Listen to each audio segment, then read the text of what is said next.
Welcome to Who We Are. I'm your host, Maya Calaria. Decolonizing the power of narrative, Who We Are centers the voices of the global majority, people who have experienced colonial harm and marginalization. Those who may have lost connection to their cultures, lands, ancestral heritage, food, spiritualities, languages, and much more through colonization, and are now reclaiming their connection to their roots.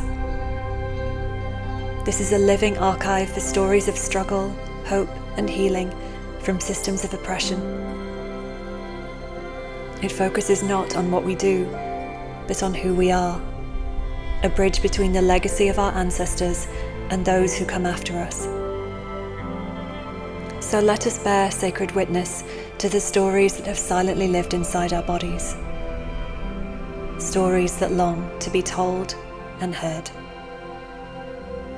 This is who we are.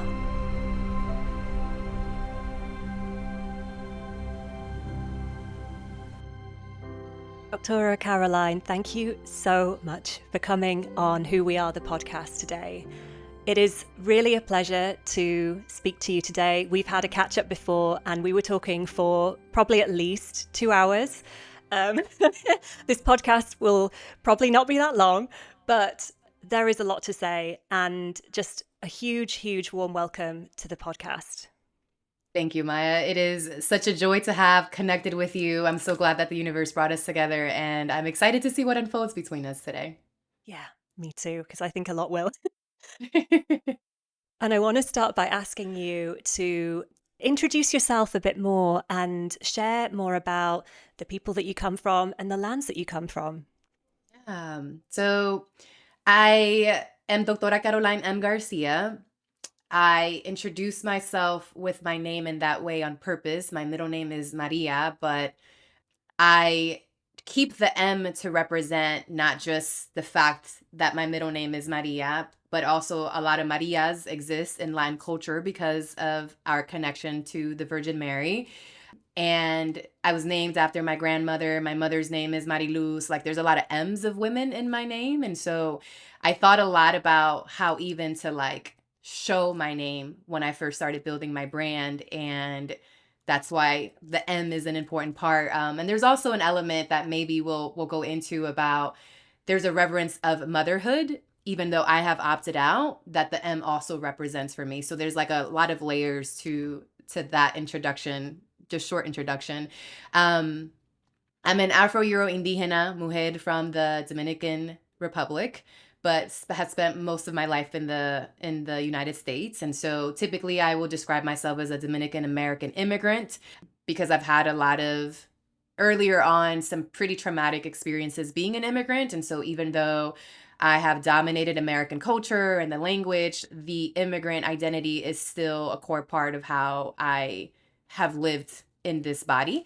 And then the Afro-Euro-Indígena is a call out to the complexity of the racial mixes, being from the Dominican Republic, existing with 3 racial lines that in the outer world are typically presented as can't coexist, and here I am. So my work focuses a lot on decoloniality, whether that is in speaking and coaching retreats, and really breaking apart how do these systems show up in our bodies, in our relationships, in our thoughts, in our feelings, and what does it mean to really be liberated from the inside out. So I call myself an embodied liberation guide, as a way to talk about the fact that liberation is not just you knowing about the systems, it's about actually being different.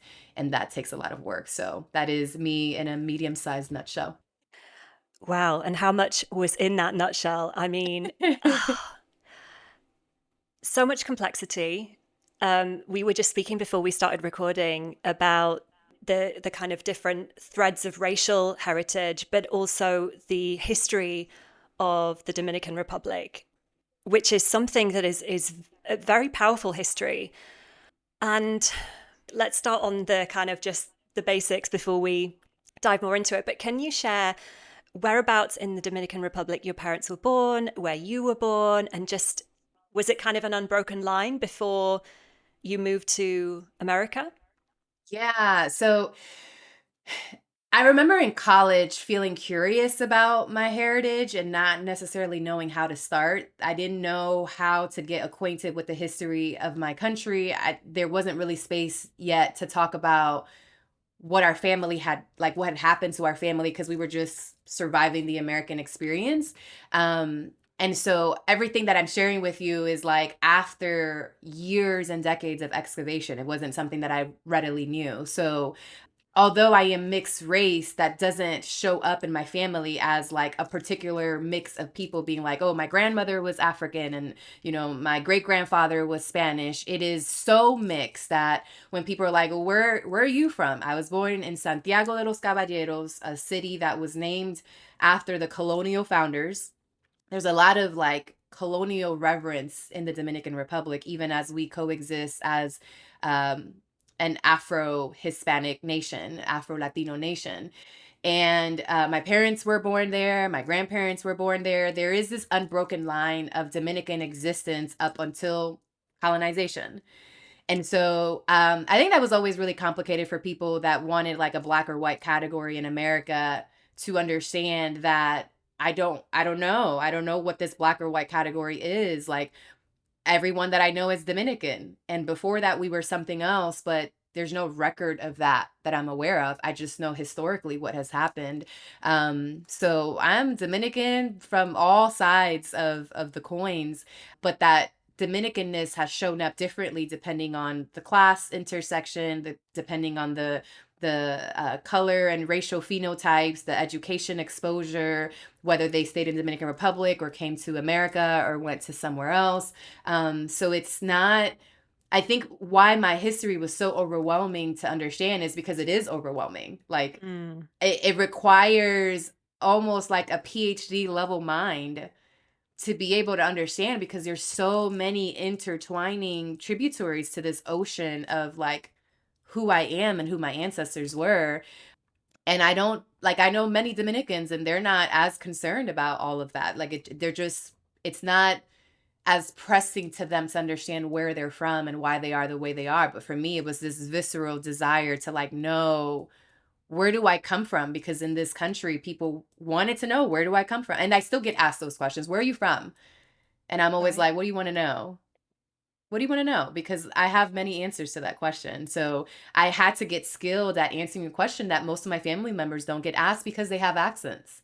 And people hear me and they're like, where are you from? And I'm like, the world? I don't know. Quite literally the world, because it really is like a mix, isn't it? It really is like could you tell us more about the influences that have poured into this lineage that you have? What do you mean? Say more? As in, like, where are the countries that your ancestors will have come from? Like, yes, your family are from the Dominican Republic, but obviously there's so many different streams that have poured into Yeah. that lineage. So yeah, please do share more. Yeah. So I didn't know until about 9 years ago when I got my ancestry DNA testing done. And, there was a period where that just became like super popular and it started blowing up. There was 23andMe, which is like not existing anymore, and Ancestry.com. And those were like the two main things of like, get your DNA testing done. And my mom and I got ours done at the same time. So my mom and I ended up with fairly similar racial mixes, but our phenotypes are wildly different. So she's a couple of shades lighter than me. Her hair is kind of like your texture. And when she speaks, she like English is not her first language. And so I remember when I got my DNA test done, and here in America, the Black Lives Matter movement was like starting to pop off. And I started to have what I would call like a Black consciousness, which, I can understand whenever non-peoples of color say like, I don't see color, I don't see race, because that is how I was raised. I saw color and I saw nuances of color, but I didn't know what race was, because, race is a construct. So in my family, we weren't talking about like, oh, this person is Spanish and this person is Portuguese and this person is Black. It was just like, you're light, you're dark, you have this kind of hair, you have that kind of hair. And so when I got my DNA test done, what I knew about my country is that we had European, mostly Spanish, Black from West Africa, and the indigenous, which are called the Taíno people. So I thought that I was like black, Taína with a little bit of white. When I got my DNA test done, I was not. And I had this like significant percentage of European blood, which was like, it varies now as they like update the database, but it's like anywhere from like 30 to 40%. And I'm like, oh no, I can no longer say the colonizer exists outside of me because I'm the colonizer, you know? But it's like colonizer, like behind my ears is how I talk about it, you know? No one can really tell until you look at my face, I think closely, then you're like, something is swirly about you. I've literally had people walk up to me and be like, what kind of swirl are you? And I'm like, Wow. I'm not an ice cream. Like, what do you mean? That's Yeah. wild. And so I, you know, on the ancestry DNA, they give you like a color for each country that you're from. And mine is so varied that they ran out of colors. It literally looks like this like rainbow had an orgy with itself and had offspring. Like it's so varied. There are some pieces of the pie that are like more pronounced. So my European side is primarily Portuguese and Spanish. My West African is completely mixed from all parts of the Western peninsula, or not peninsula, but part of the continent, but also like some Arab and North African vibes as well. And then the Taino part is a mix of indigenous pieces that aren't just from the DR. Like there's like a little tiny bit of Taino or Mexican indigenous in there. I don't know how that got there, but that only represents like 10 to 15% of my heritage. And so when I looked at when my mom and I both looked at our DNA, it was like having to like relearn who we were as adults, because all we knew was that we were Dominican, but we weren't told what our race was. It was like impossible to know before DNA test. And it was really challenging for me to like learn how to coexist, because all you hear is, particularly amongst groups of color, how like white people are like the devil, right? There's this like anti-whiteness, this anti-European, this anti-colonialism. And there's this sense of within the groups too that we have it worse. We are the most oppressed. And I have the privilege of being able to coexist in different spaces and blend in really well, because I have either the color combination that fits me in that group, or I have the cultural language domination that fits me in the group. But I always stick out anywhere that I go anyway. So it's just kind of like a part of my experience. And it became really challenging to figure out how to coexist with all parts of me, when individually the different parts of me were pointing. It's like that Spider-Man meme where like all of them are pointing at each other. Like Yeah. everybody's like, you're the worst, you're the worst, you're the worst. And I'm looking at myself like, damn, all of me is the worst. How do I learn to love these fractures of me when external society says it's an abomination for them to exist? They should never. And I'm here breathing continually, you know? So that was like a shock to the system that started off this spiral of reading and trying to understand and read works by authors that were writing about the experience of like, how do you learn about your heritage? How do you make sense of complexity? Because if I were just a white woman, then it's like, okay, I just got to figure out my European heritage and like make peace with that. Or if I were just a black woman, or if I was just Latina, but like, I wasn't just one anything, and I didn't know how to make sense of it. So I kind of had to pave my own way.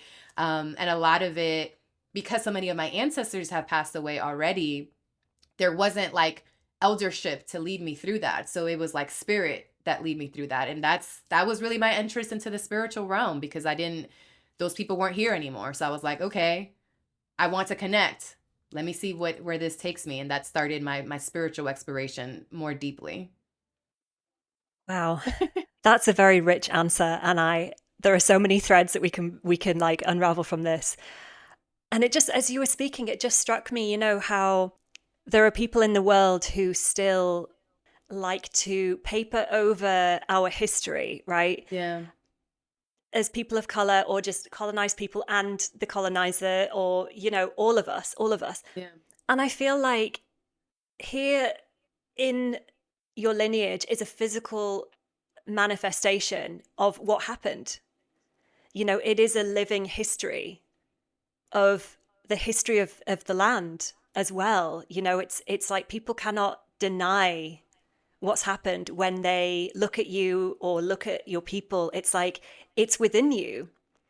And it's really powerful because I think the medicine is in that, right? Like the work that you have been doing to have that dialogue between those parts of yourself, like that is the medicine because you're here, we're all here, you know, people exist now. Like Yeah. people who have come from these lineages, very painful lineages, violence, dominance, greed combined with land loving, earth honoring people, all in this melting pot of lineages. And I just think it's really powerful, the way that you have been on this journey and the way that you explain it, because the Dominican Republic really has got like a first of a few things. It was one of the, I think it was the first Yes. colony.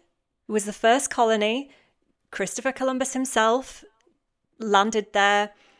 Yep. I mean, like, talk about Christianity.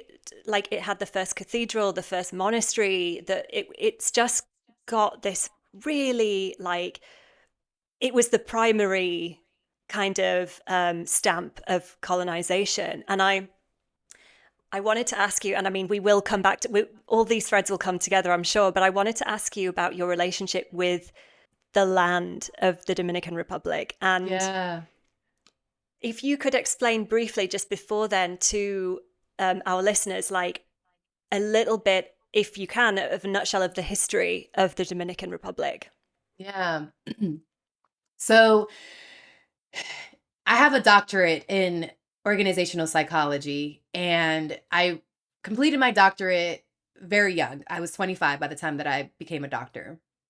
And I share that because I was trained as a scientist, I was trained as a skeptic, and then my path took me through some really skeptical journeys that I was like questioning the whole time. I was like, this like, can this be replicated? Is this validated? Like, is this, can this be, something that is quantified in a large scale study? Like I asked those questions as a researcher, and a lot of my experiences were so individual, so like not even qualitative, just anecdotal, like case studies. And it really, it like my journey of like reclamation coexisted alongside an intensely tuned colonized mind.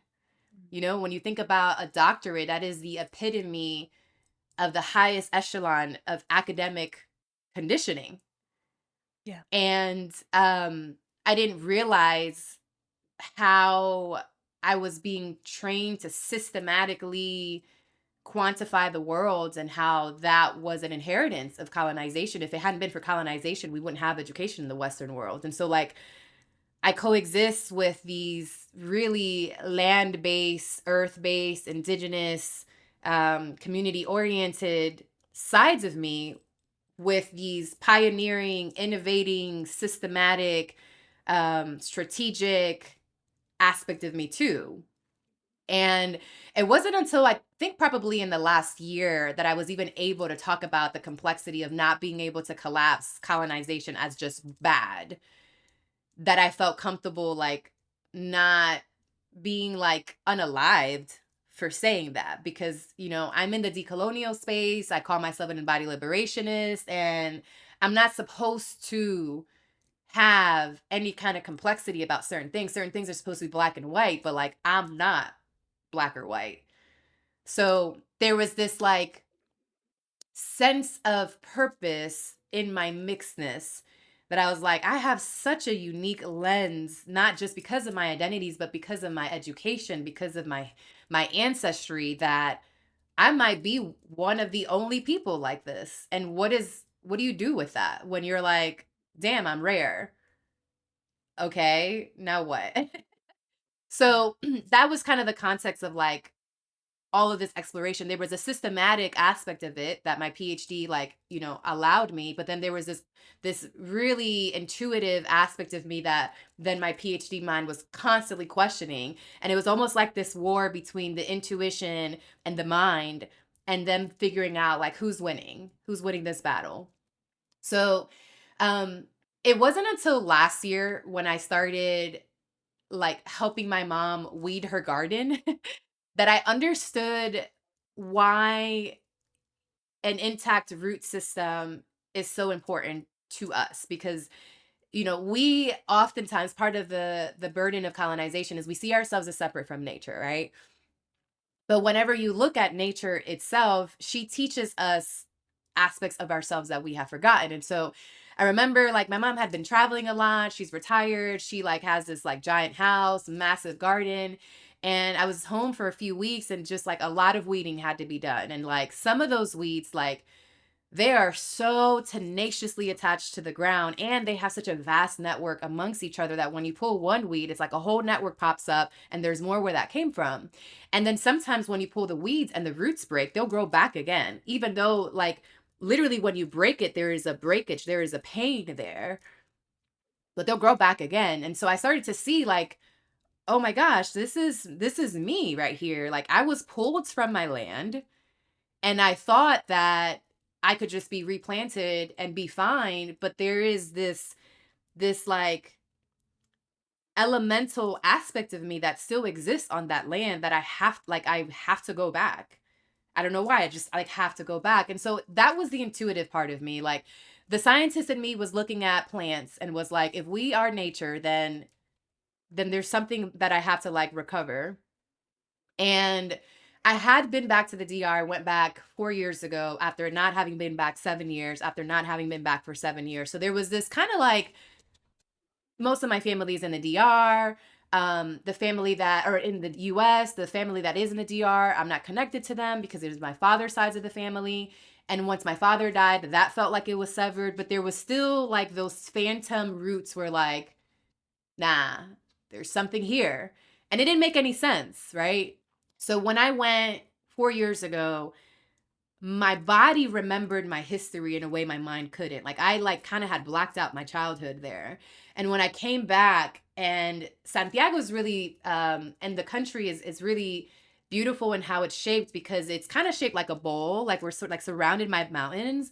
And so that's a huge reason why a lot of hurricanes don't come into the DR, because we're like protected. Kind of reminds me of, I think it's from Moana, where there's just like this kind of invisible shield of protection. Like that's what it's felt like. So we've been protected from a lot of the hurricanes that attack other Caribbean islands because of that. And I remember going to Santiago, where I'm from, and seeing the mountains surround me. And I'm like, I forgot that there were mountains here. And my whole life, I've been chasing mountains. I lived in California for several years. Like, I love mountains. And I had no idea that it was because that's what I saw as a child when I would play outside my house. So it's when I started to see that the body knew more than I did. And then it's kind of like this both fear and reverence for this thing that we just think is just like a tool of like, what do you know? What else do you know that you're not telling me? And like, how do I listen to you? So that's how it started, was like me going back 4 years ago. And then this year I've gone back, and we can go into that later.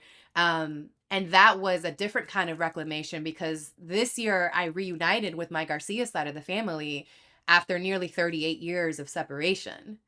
Wow. And like I said, that's a whole other thread right there. But I just wanted to kind of set the scene that it was not logical. It was this intuitive sense of something's missing. I need to come back to my roots. And as soon as I landed in the country, I'm like, electricity. And my PhD brain is like, what the fuck? What is this? But I believe that the intuitive system, it is one of the most powerful systems that we have. 100%. The mountain piece is just so beautiful, that you grew up surrounded by mountains and then have been chasing them since then, because they do hold such powerful elemental energy. Mhm. And the stillness of that as well, the stillness that they hold, and the stories that they hold, and the protection that they Yeah. hold. is just something else. So that is a really, really powerful piece as well. Hmm. Oh, where to go from here? Because I mean, let's just go into it. Let's just go into, and we can just, let's just go with the flow of where this conversation is going. Because Okay. how was it for you then going back this year? And very recently, I mean, you just Yeah. came back. Yeah. Yeah. Yeah. Oh man, it was so scary. So a little bit of context. So my father was the first doctor in my Garcia side. He opened the portal of doctorhood. There's four of us total of his kids that became doctors. I'm the only woman. And he had, girl, I don't even know, anywhere from 15 to 25 kids. Like, I don't know. Okay. Wow. I know the kids that he had in the marriages and some of the relationships that he was in, but he was a gynecologist in the 50s, 60s through the 80s. And they used to do house calls, and he typically worked in remote aspects of the country where there was no other medical help. So he just kind of became like a jack of all trades. He was seen in this very sort of godly way. He was a temple in his family for, I had my aunts before him, five aunts. And my grandmother, whom I'm named after, she had a vision one day that her sixth child, which to have that many kids is, I could never, her sixth child was going to be a boy and he was going to be a doctor. And that's when my father, Dr. Garcia, came into the world. And so he was also graduated early. He was about 25 when he graduated, and he graduated from the first university that was established in the Dominican Republic, which is the first university that was established in the New World. Yep.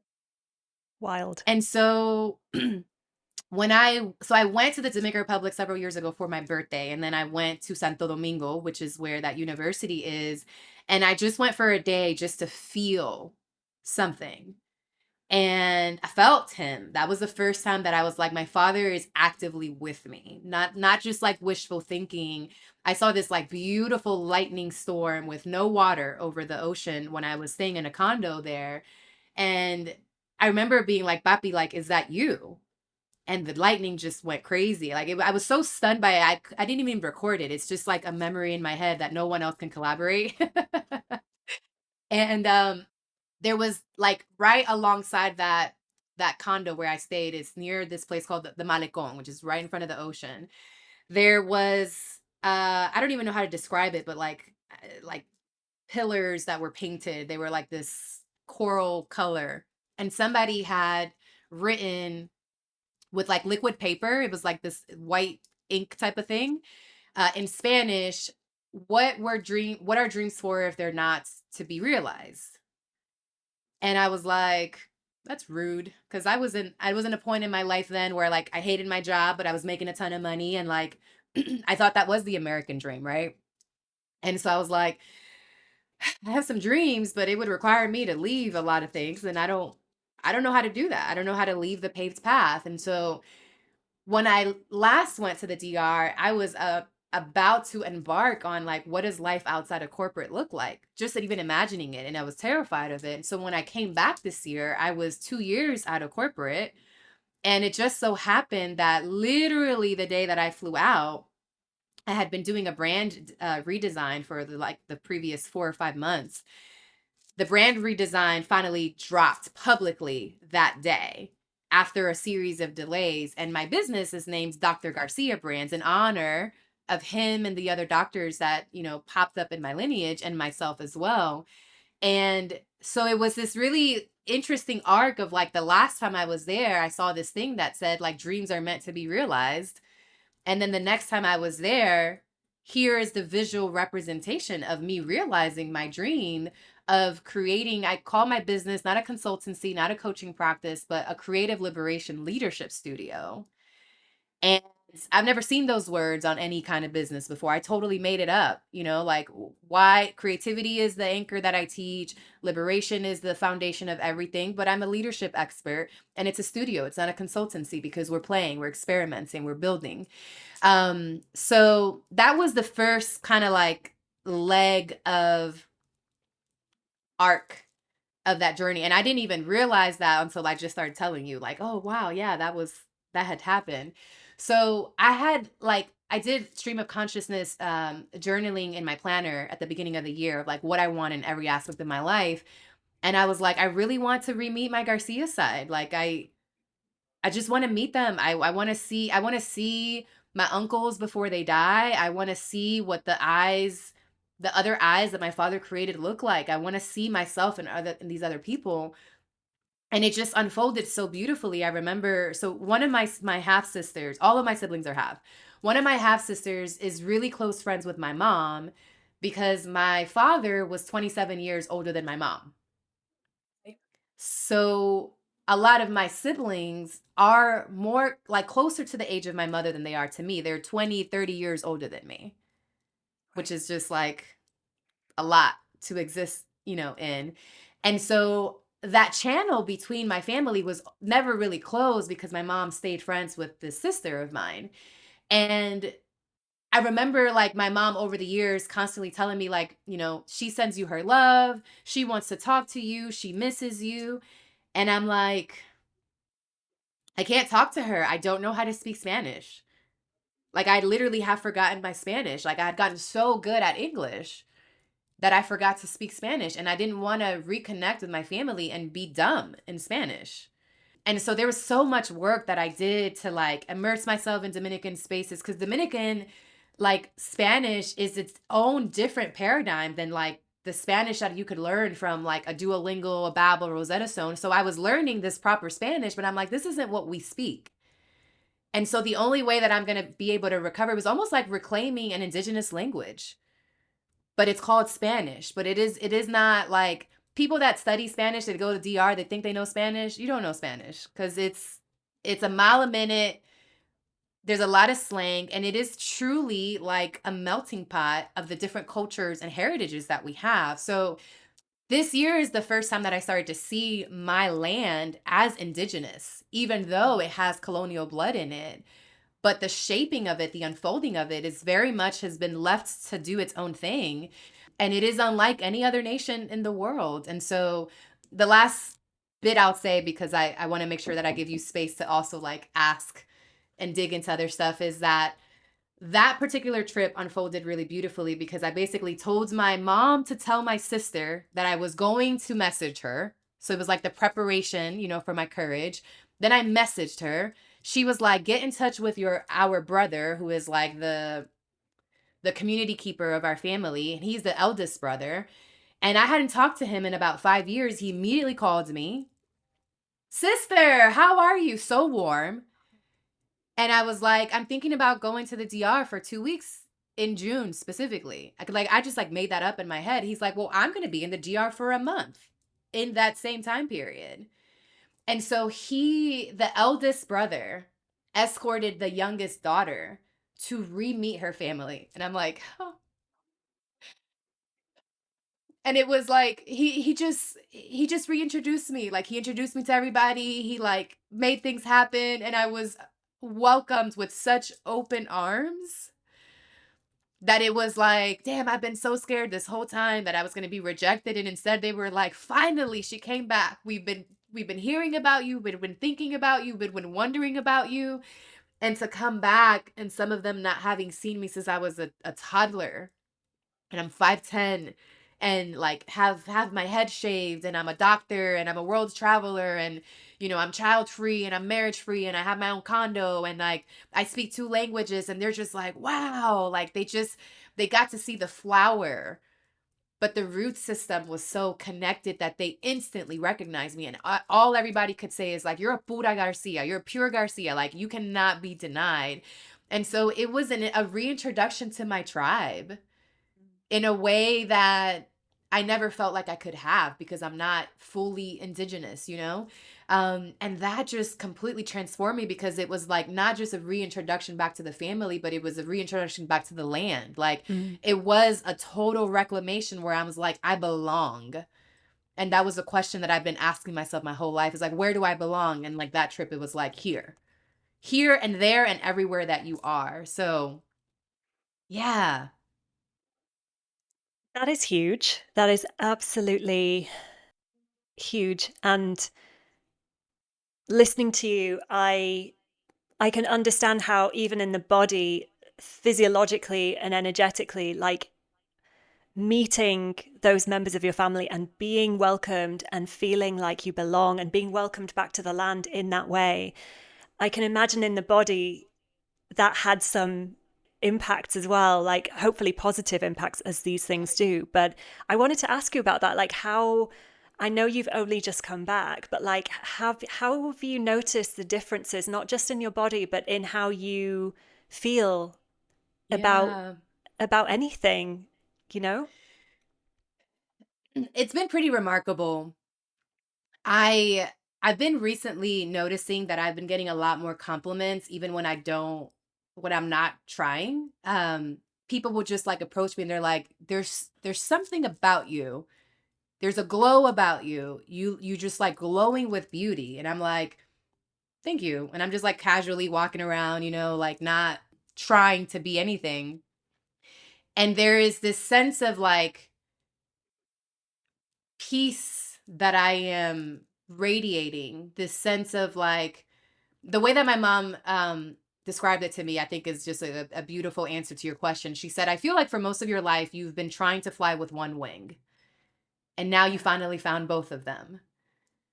And I'm like, oh shit. Yeah. Like I feel like I have capacity to spread myself now because all sides of me are represented. Like I'm very loved on my mom's side of the family. They witnessed my entire arc from pre Dr. Garcia to Dr. Garcia.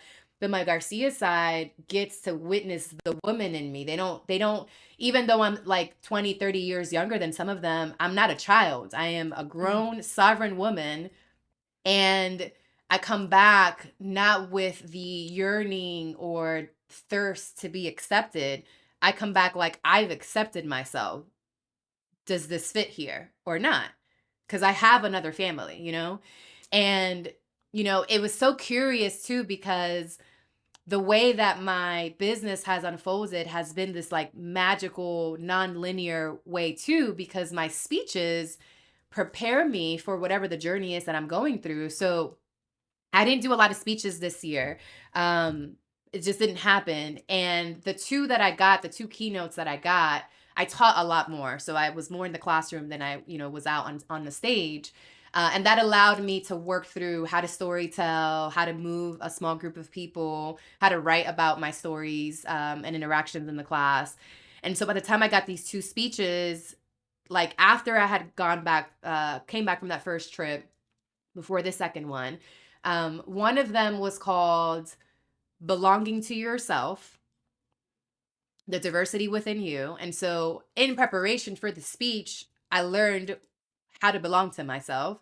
And that's what I really love about keynotes is like, because I don't teach about here's some leadership principles and here's ways of being mindful. Like, I teach about like experiences of becoming. And so that was a gig that I was like, cool, like now I'll learn how to belong to myself. And then the other speech that I did was navigating the unknown with stability, like something about, I can't even fully remember it, but like reclaiming your crown, like navigating the unknown with stability. And I learned how I had been navigating all of this uncertainty in my business and my personal life, and coming back to like a black hole of a family, not knowing how I was going to be received because my greatest fear was indifference. Yeah, okay, we don't know you. Who cares? You've been gone for too long. We have no emotional connection. And instead it was like tears everywhere. Men, women, everybody was crying. So I have felt a sense of like feet on ground. Mm. I'm here on Mm. this planet. I've been flying a lot around trying to figure out like, where do I belong? Where do I belong? Where do I belong? And now I'm like, I fly and I'm on the ground too. So there's this like kind of unicorn identity that's been developing as a result of that, where I claim my right to be like super weird and unique and just like frolic about the planet, and in my thoughts, but like when I land, I find my mini tribes too. And it's almost like I'm circling the medicine, from those land-based groups to each other, and sort of like kind of like a bee, just populating all over the place. And it's it's just created a sense of certainty in self that I have been searching for my entire life.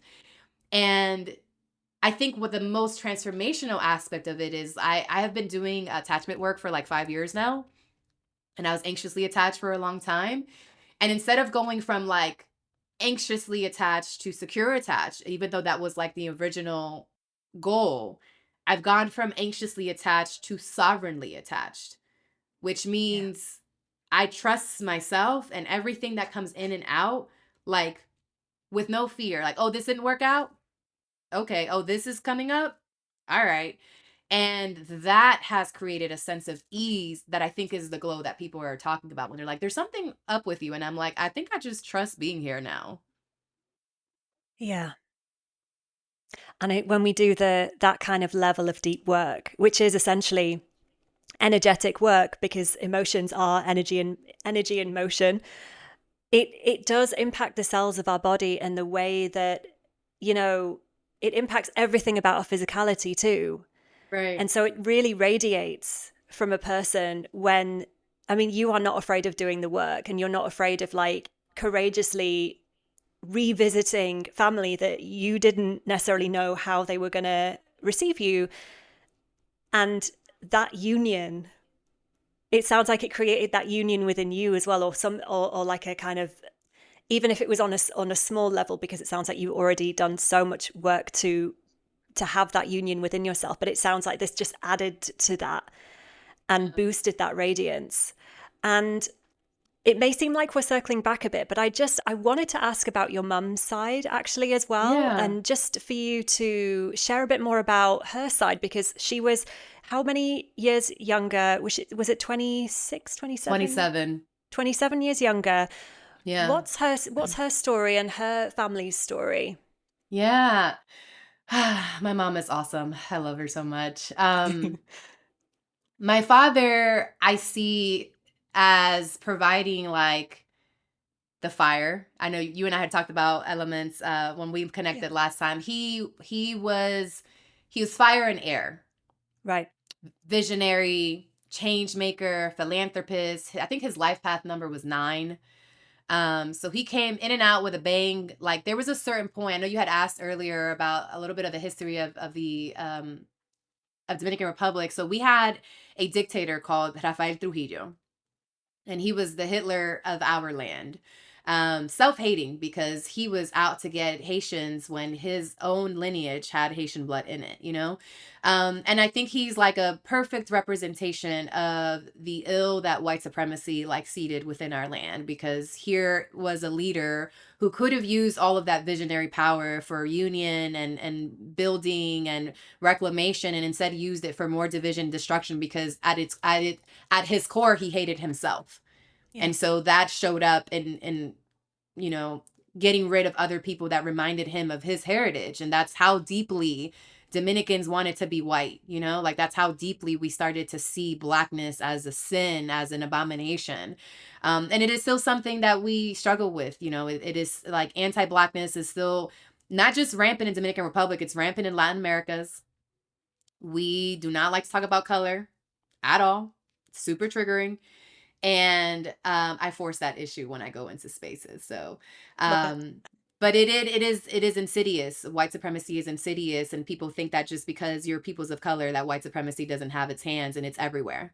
It's Yeah. everywhere. Unless you're doing anti-supremacy work, and it's not even just white supremacy, there's a sense of human supremacy too. Exactly. And that's what's led us to this distorted relationship with the land, where we think we're just better than animals and land, and it's like, you can't even be here without oxygen. Relax. Literally. Yeah, and they can actually be here without us, but we can't be without them. Yeah. So I would say that my father represented more of that fire and air lineage. I don't know what his top 3 were, but he was an air sign. He's a Aquarius. Is it Aquarius or Pisces? The January one. I always get them confused. Aquarius. Okay. Yeah. My mother's side of the family was very much the earthbound and water. Mm. My mother's a Capricorn, and whereas my father was visionary and did a lot of great things, but like felt very ungrounded, my mother taught me how to breathe. Mm. Literally taught me how to breathe, taught me how to be present. Before I knew anything about yoga and meditation and any of that, whenever I would like lose my breath crying because my emotions were so big, she would always be like, breathe, breathe. And I didn't know that was meditation, you know? So my mother's side of the family, they were trailblazers in a different right, not necessarily in education, but my mother had a vision when she was 11 that she wanted her and the next lineage, the next generation to be American born. And that is how it unfolded. So the majority of my mother's side of the family is stateside. And we're scattered in the East Coast between like Florida, Maryland, New Jersey. I'm the only one that's in Texas. And the next generation, like some of them don't even speak Spanish. Like that is how Americanized they have become, even though they're so embedded in the culture. But there is this coexistence on my mother's side of the family of like a mix of heritages, a mix of languages. It's not just Spanish speaking like it is on my Garcia side. It's still very pure. Most of my Garcia side speaks Spanish excellently, very educated, traveled. My mother's side is very Americanized, very exposed to the American ways of being, and then have created their own subculture. So my mother, without knowing how, she came here when she was 35 with just a visitor's visa, and my brother and me in tow, recently divorced from my father, and she was like, didn't speak English, and she's like, I'm gonna figure this out. And so her visionary is, I don't know, like more grounded, more sort of like the details of the human experience, the paperwork and the filing things and figuring, she thrives in that. And that for me is challenging. Like I just hate to meet a paperwork that I have to do. I'm like, get it from my head. Like, why do I have to put this on paper? This exists. Isn't blockchain available for this? So while my father provided the vision of like I could be a doctor, and I could be a like well-educated feminist. My father was a feminist before he probably knew it, because he always encouraged me to get educated before getting married or having kids, which for a man of his era was like unheard of. But he had had so many kids, and he had had me so old that he had learned like women deserve to be educated, which was like not a thought when he was growing up. So my mother is the reason that I am a doctor. My father was the vision for it, but my mother is the one that when I wanted to give up, she would remind me to go to tutoring, to get help, to double down, to breathe, through to cry, but keep going. And she taught me like how to walk on earth. Whereas I feel like my father taught me how to dream on earth. She taught me how to move through the planet. And she's very connected to the land. My grandparents had like a tobacco farm in the DR, and she's a magnificent historian. So she just knows like so much of our history, and she reminded me of the peoples and stories that I came from. In indigenous cultures, they have oral storytelling is supreme, right? So whereas Mhm. my father mastered the colonial way of knowing about things through education, my mother's side of the family mastered the indigenous way of telling stories through gathering and laughing and music and dancing, and like just swapping stories together that change just a little bit every time that they're told. So it wasn't until I started reclaiming all of these different aspects of myself that I had the language to even see how I was raised. Like, Mm. even though both sides of my family were raised poor, my mother's side of the family had a greater connection to the land. They would go to the river and wash their clothes there. They lived, in houses where the floor was dirt, and so it just like created this balance of like a visionary father and family on one side that allowed me to just imagine myself beyond my wildest dreams, and a tactical mother who is a brilliant strategist, visionary in her own right, but like was also like, okay, but like come back to earth and like let's get these steps done. Let's project manage this dream. So I feel so fortunate to have come from these two different people. and two different lines. And I think what's really beautiful and tragic at the same time is that they only came together to make me because they didn't have any more kids together. And so when I take my last breath, like my union of the family will go with me in a physical form, but those two families intersected in a way that changed both of them. And it's just like, it's just pretty cool to think about like how my birth just built this bridge that would have otherwise never existed.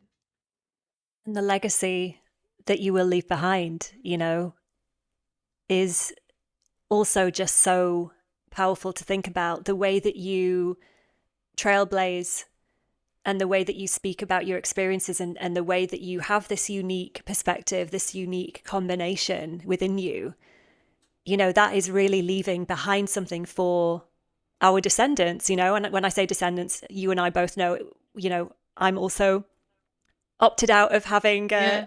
of children, opted out of Yeah. marriage and all of that. But it's the children, right? They're all our children, and so it's like these descendants will benefit so much from your story and your openness and your vulnerability around these very beautiful but challenging and at times very painful topics that all intersect. And it's, you and I, we both in our different ways, we pick apart the threads and kind of reweave it in a way that is beautiful and beneficial. And talking about that, I feel like even though we are kind of reaching the end, but I do feel like I just want to touch on like the religion aspect and the spirituality aspect, because as I mentioned before, the Dominican Republic, very, very high population of people who practice the different forms of Christianity, Catholicism, and this was like the place for the first cathedral, the first monastery. Like it's so like Christianity and the colonial Christianity is so deeply Mhm. rooted. And obviously there were the indigenous people before then, and the brutality of what must have happened, whether it was psychological brutality or physical brutality, to convert those people into what we now see today, like a very, very Christianized population. And I wanted to ask you about your own relationship with that religion and how that's evolved for you, because you are a deeply spiritual person, and this Yeah. this trajectory. Yeah. I didn't, this is not a topic that I wanted to go into. Probably about a year ago, I was like, the one thing that I'm not going to critique is religion. Cause Mm. I did not feel like I had the internal safety to say anything there. I did this like really beautiful, I think this is like the right place to talk about like my retreat and like what the purpose of it was when the last time that I went to the DR. So when I went to the DR last time, I stayed at this treehouse in Samana, which is in the jungle. And I love tree houses. So I was like living my dream. And I was like, this is where I'm going to host my retreats. And so I had started like planting the seed within myself, like, okay, now I know what the process is, what the experience is. I want to lead people through here, and started in my mind planning, like, I'm going to host my first retreat here in this year. At the same time, I just happened to be meeting people that were alerting me to how I could witness my brand from the four elements. And I've been dabbling in astrology for a couple of years now, but a lot of this is just sort of like intuitively guided. I'm not taking certifications, I'm not necessarily reading books. I'm just like stumbling through things and taking that knowledge and wisdom and putting it on the infrastructure of what I already know. So I started learning a lot about the elements over the summer, and I started doing photo shoots that were in alignment to the elements too. And so when I the download from my retreat came out, I decided I was going to do it through the four elements. And I hosted it on the last super full moon of the year, which was a couple of weeks ago in December. And so once I hosted, put that all together and started like talking about it and materializing it, I was like, well, I think I need to teach these four elements so that I can like prepare for the facilitating of it at the retreat. And so I used to teach a creative awakening class in the community that was like inspired by the artist way. But now I was like, I think this is less about creative awakening and more about creative liberation, because now the ancestors are in here, the cosmos are in there, and there's a sense of embodiment that needs to exist too that I had also been talking about in my speeches. So like all of these different parts just sort of started fitting together. And I was like, I'm ready to teach this class. So I taught the class. It was 3 students that were in there, and each class was incredibly transforming. Um, for the students and myself, and it wasn't always smooth. I like was talking about the psyche and identity and the unconscious and our fears. Like I was overlying these spiritual and psychological concepts onto the elements to like deepen the understanding. And so by the time that I got ready to go to the DR again, I had started to like see a lane open up here in Dallas of just happening across different creative and activist spaces that talked about religious liberation. And I was like, shit, this is not where I wanted to go, but here I Wow. am. And I had a student of mine, when I talked about like systems of oppression in my blog, she was like, I love that you're talking about these 4 systems: unconscious capitalism, patriarchy, white supremacy, and colonization. But you need to talk about religion too. And I was like, I don't want to. So in the midst of these exercises and these teachings, one of the things that I had my students do is imagine what they would say, what they would do if they felt like the earth was holding them safe. If earth felt safe to you, what would you say? And anytime that I give my students an assignment, I do it too, because I'm also learning. And so there was all these things that were coming out. Like if I were free to say what I wanted to say, I would talk about all of the systems of oppression. And I would talk about why I call myself a recovering Catholic. So that was like the background of like how this came to play. What I've learned is the same sort of quaintness of this country that is like surrounded by mountains, that like is so incredibly mixed and loves its mix too. The Dominican people are also incredibly lively. We're loud, we're colorful, we take up space in a different way than other Latin Americans might not. The Caribbeans, we have a lot of that in common, but like land-based Latin Americans, they tend to be more like more patriarchal for the women, of like, we are not heard. Dominican women are heard. We use our voice. Mm. So what I've witnessed is that even though it is an incredibly Catholic country, it's a remixed Catholicism. Rituals still survived. There's like a lot of like pagan indigenous thought that survived under the cover of Catholicism. And people talk about like you're not supposed to do divination in Catholicism, but people talk about having visions and ideas and like going after them and journaling and praying, but like praying can also be manifesting. So like I found that even though the language on the outside presents as Catholicism, the practices themselves are actually very decolonial.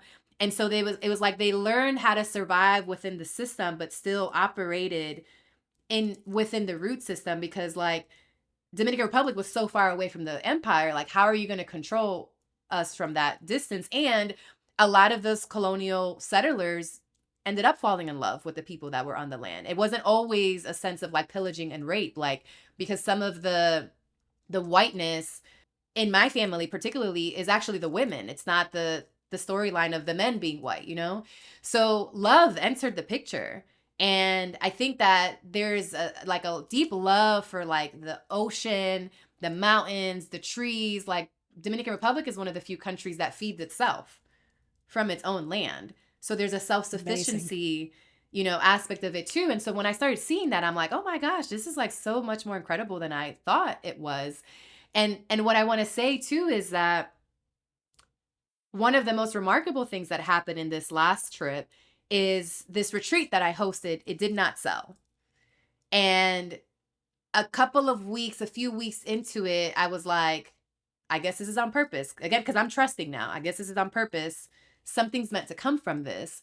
And what came from it of 6 uninterrupted days with myself, with no Wi-Fi, in a treehouse where the ocean is a 10-minute bike ride. There's a pool on site. Dominican food is cooked all day. There's a free zip line on site. Like literally all the elements. They had bonfires there. All the elements are represented in this one little piece of land. And the book that I have been trying to write for 10 years and have written 4 drafts of it came out in like a waterfall type of fury. I wasn't even writing. I was just like, I was a vessel for what was coming out. And by the time I came out in 7 days' time, I had written 30,000 words. And so the most significant thing in tandem with that is that on one of those days, on the full moon, I decided to perform a self marriage ceremony. And I wrote vows that were elemental in nature and specifically targeting the fractures of Catholicism in the actual vows of like, Catholicism said that I could not be in tune with my body. This vow is about that. Catholicism said I should not trust my intuition. This vow is about that. And so I like use the master's tools, and my roots will always be Catholic. I will always come from a land that was colonized and had Catholicism in it. But what I've learned is that you don't have to throw the baby out with the bathwater, you know? And in fact, one of the things that I learned this summer is that Catholicism, before it was Roman Catholicism, actually means universality. It was created for all humans. It was created for all peoples. It was oneness personified in its inception before it got colonized. And so there's almost like an indigenous reclamation of Catholicism itself that has made me finally be able to be at peace with having this like complex root system and be like, the indigenous survives the whole time, but there was an educational systematic aspect of it that I'm grateful for, because without that systematic thinking, I could not deconstruct these systems within myself, much less teach it to people.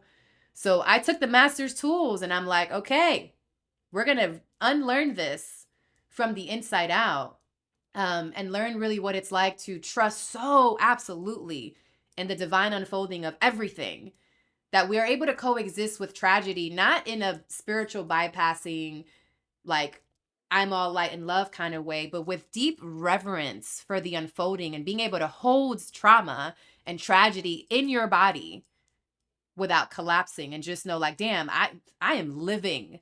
I am living in this human plane, the entire gamut, and my spirit will have been so full by the time I take my last breath, because I lived joy and I lived grief and everything in between. And I really think that's what the human experience is about. So yeah, that was a lot.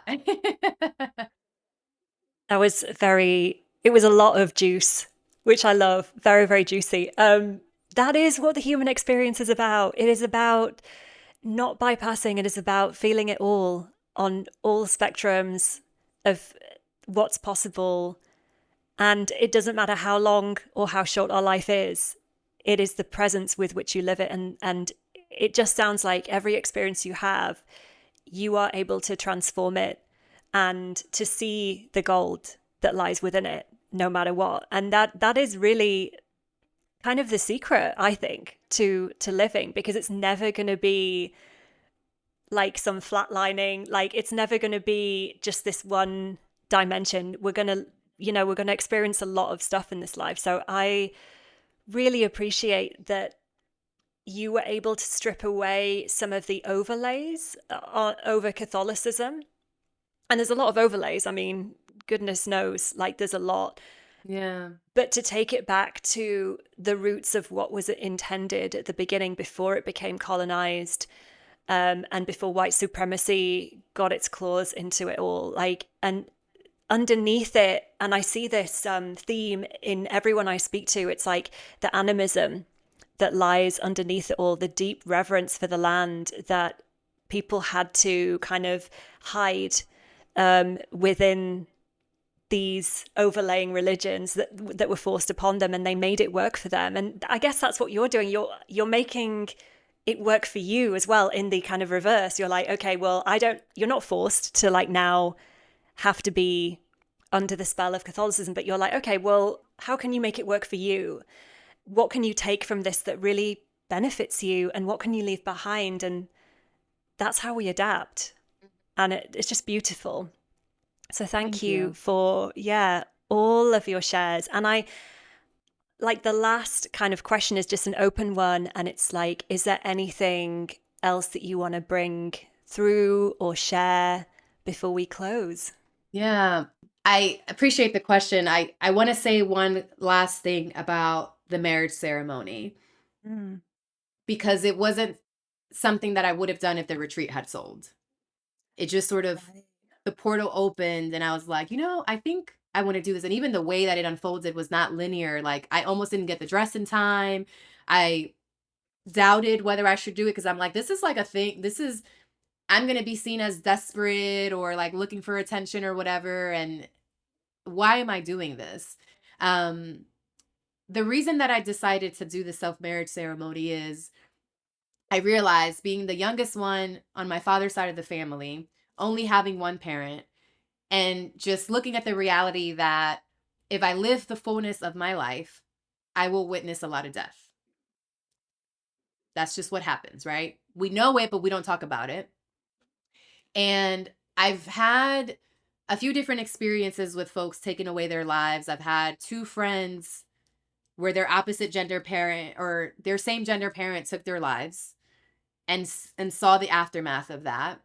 And then I've had two friends of two genders, all American, by the way, who have taken their lives too, and seeing how, like, the ripple effect that that has had on people.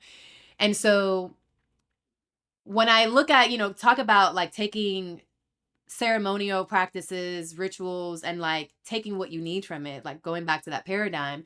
When I looked at what are the rituals that we have on this planet that are used to commit to something for life, right? Marriage. There's nothing else like it. And even though a lot of people do not keep those commitments, it is still this very.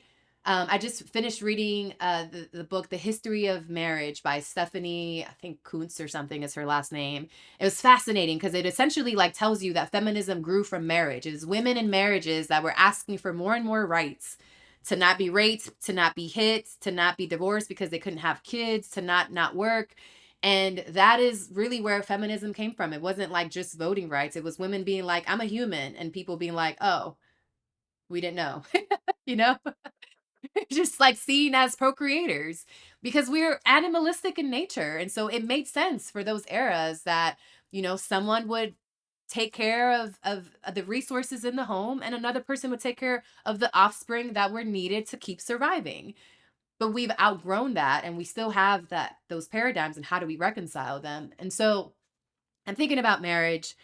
I realized that marriage was a shadow of me because like I very adamant against it for myself. And then I was like, oh, I actually want marriage, but with myself. That's the Mm. shadow side. That's why I have such a strong reaction instead of being indifferent to it.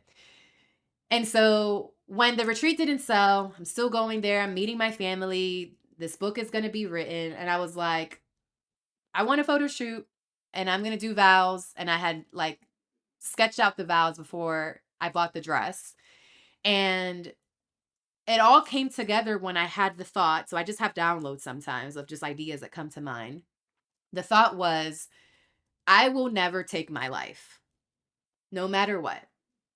Doesn't matter who goes, in what way. I am not going to end my life before it ends. And I was like, that's a big statement, like we don't really talk about that. Like we're sort of like a lot of people like resent the human experience in its totality. We're just like everything's ghetto, like we shouldn't pay taxes, like traffic sucks, people suck, like everything sucks. And it's like, well, you're here and your spirit chose to be here. So like maybe wake up to your purpose and they won't be so tragic for you because you're resisting your human experience instead of embracing it.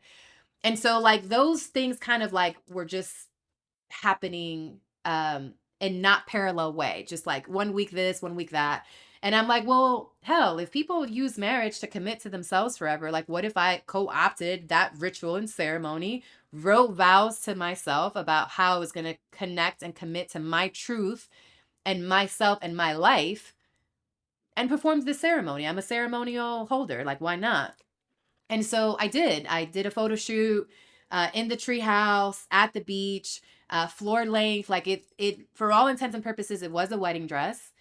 And there's no audience. It was not a performance-based wedding, like many of them are.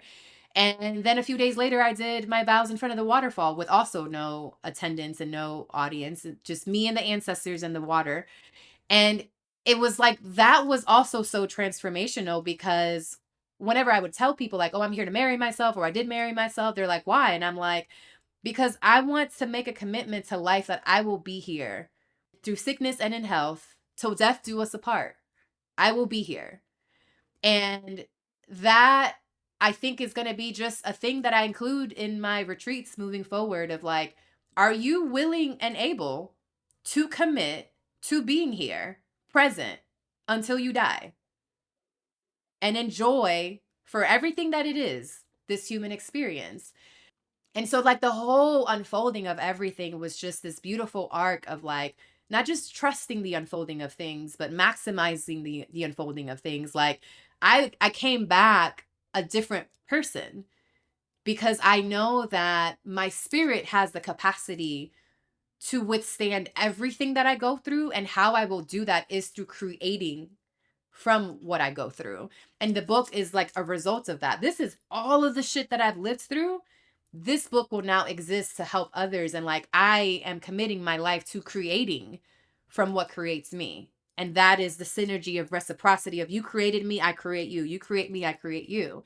So yeah, that was just such a magnificent self-led experience. And it was the only time that I have been able to choose wearing a white dress because I wanted to, for my own sovereignty. Previously, my white dresses have been birthdays or baptisms or some sort of like religious connotation.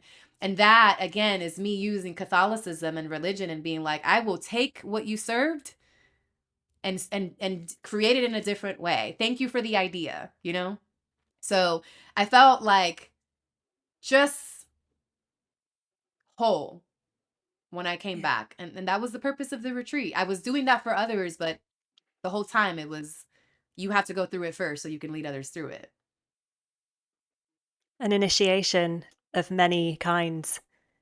All of them. And yeah, yeah. And it is such, like, when you really think about it, it's a huge commitment that you made, because not only do people want to opt out of life, which, I get it, life is bloody hard at times, you know, but also they opt out mentally, they opt out spiritually, they go to sleep, Yeah. they fragment, they disassociate, they Yeah. bypass. Mm-hmm. And like, so it is this multi-layered commitment of being with yourself on, all those layers, all those Mm-hmm. levels, and not abandoning yourself, Mm-hmm. because colonialism essentially entrained within so many of us, our ancestors, and ongoing, to abandon ourselves as well, because for survival reasons we had to, right? And the patriarchy and capitalism, like, it's just this constant flux of abandon yourself, abandon yourself. I mean, underneath it all, that is the thing. When we hate ourselves, when we get, I've had issues with body dysmorphia during my life, it's a form of self-abandonment. Internalized racism, form of self-abandonment. And so, like, this commitment to yourself is like reversing that, reverse engineering that on so many levels. And it is a very big thing. So I do want to invite the listeners to also sit with that as well, because it's not just this surface level thing. It's a really deep commitment to oneself and all of the shit that life brings, no matter Yeah. what. And that is Yeah. a deep love for yourself, because you're not gonna just leave yourself in the lurch, Yeah. which many of Yeah. us have done. I mean, same. And that's why I was like, this is the only tool in the human experience that I have witnessed over and over and over again. Cause I became a certified minister last year, and I married my niece. And so I got to study like the architecture of like a wedding ceremony. And I'm like, this is the one human tool that we have of like committing to foreverhood. People will be like, in every lifetime I will find you, in every lifetime I will be with you. And I'm like, well, what would that look like if we did that to ourselves? In every lifetime, I will be with you. In every lifetime, like I will be with you until my last breath. There's no divorcing that's possible here, you know? I'm here. And so I didn't take it lightly. It's only after decades of attending other people's weddings and being like, why would you do that to somebody else? That I was like, I think this is necessary for me. And all along, you know, I learned so much from my shadow. And this shadow has been following me along for decades. Like I have been anti-marriage for such a long time for myself.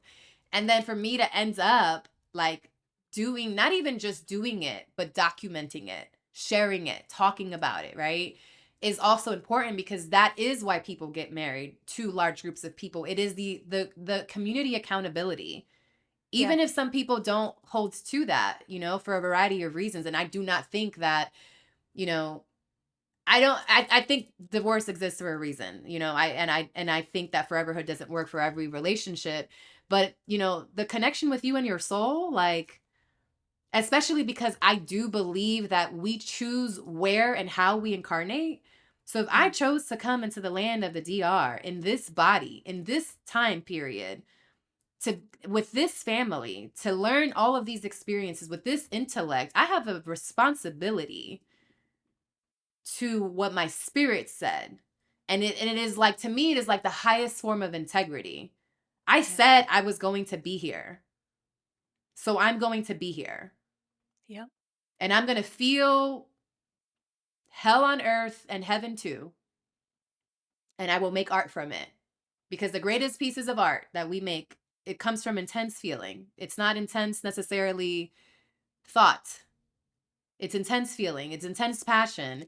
And I was a passionless girl for a long time because I didn't know why I was here. So it was just such a beautiful, like my inner child was like, yay, we're finally committing to being here. And the play that comes where we like, I think the other side of healing is playing. It's not just endless pit of like learning how to be better. It's just learning how to play and surrender and be in the unknown and not panic, you know? So that's the ultimate integration. It's like my inner child, my angry teenager, my anxiously attached adults, they're all sitting in the same space. And me as the elder of all of them, it's like, I have been waiting for you. And in that I've been waiting for you, like the marriage ceremony was like, this is the embodied ritual of the inner knowing. And that's why I call myself Embodied Liberation Guide. I'm not just thinking about concepts. We're doing something with our bodies. So our bodies see ourselves doing something differently, not just thinking something differently. So it's been beautiful. It's been a beautiful unfolding. I'm so proud of continuing to listen to my intuition because she is wild, but she's taken me to some fun places. She really has, and I hope she continues to. I know she will. And this is just, in many ways, this feels like a beginning. You know, it is.